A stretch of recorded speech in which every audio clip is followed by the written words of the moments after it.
This is Dean Graziosi. Welcome back to this week's blog. Okay, I gave you a challenge last week to go on a news diet, to not read the newspaper, to not watch TV, to not talk about the news, because there's so much negativity in the news.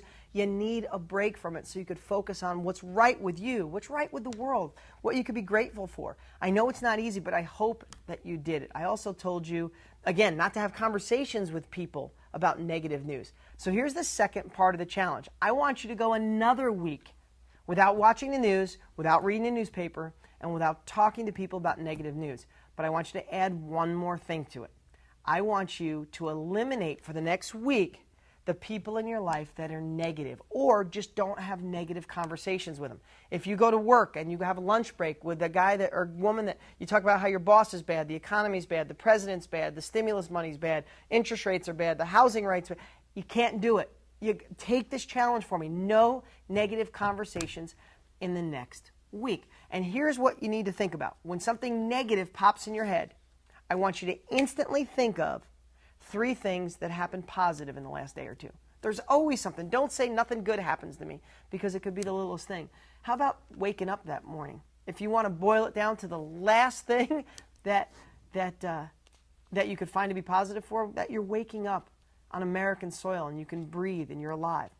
There's so many other things. I don't want you to compare to other people, but think about the world and how many people are struggling.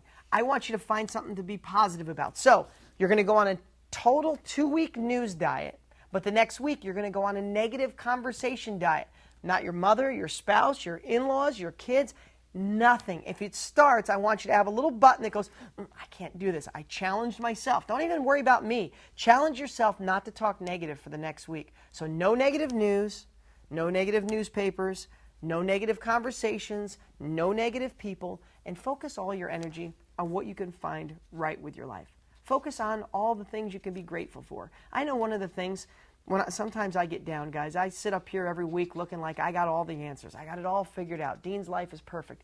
Guys, I work on this stuff every day. Do you know why I could sit here and never use scripts and just talk about it every week? Because I have to practice this stuff. If I don't, I could slide right down the slippery slope that some of you might feel you're on. So this isn't just a bunch of, self-help, personal development garbage. These are things I use every single day. So replace the news, replace the negative conversation with things to be grateful for. I know one thing I always look back on is when my daughter was born, I thought it was going to be life-changing. I thought it'd be amazing. But I had no idea what it was going to be like. The day I could sit here, I don't know if you could see it on camera. I have goosebumps right now. When my daughter was born and they placed her on my wife's stomach, and I looked at my daughter and I said, oh my God, that's my child. I'm responsible for her. I love her more than I could have ever thought I could love anything immediately. And not that everybody feels that way, but I did.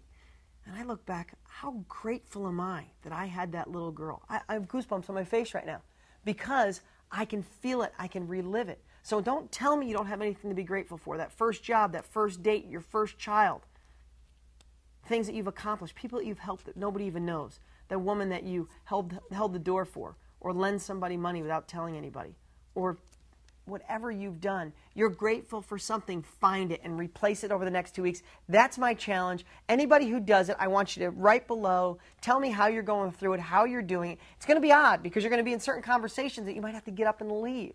Or you might be talking to somebody and go, hey, I really can't talk about that right now. Or how about spinning it on people and go, hey, we always talk about things negative. Let's talk about 3 things we like. Fishing, hunting, skating, ski boarding. I don't care what it is. Do it. It'll change your life. Talk to you next week.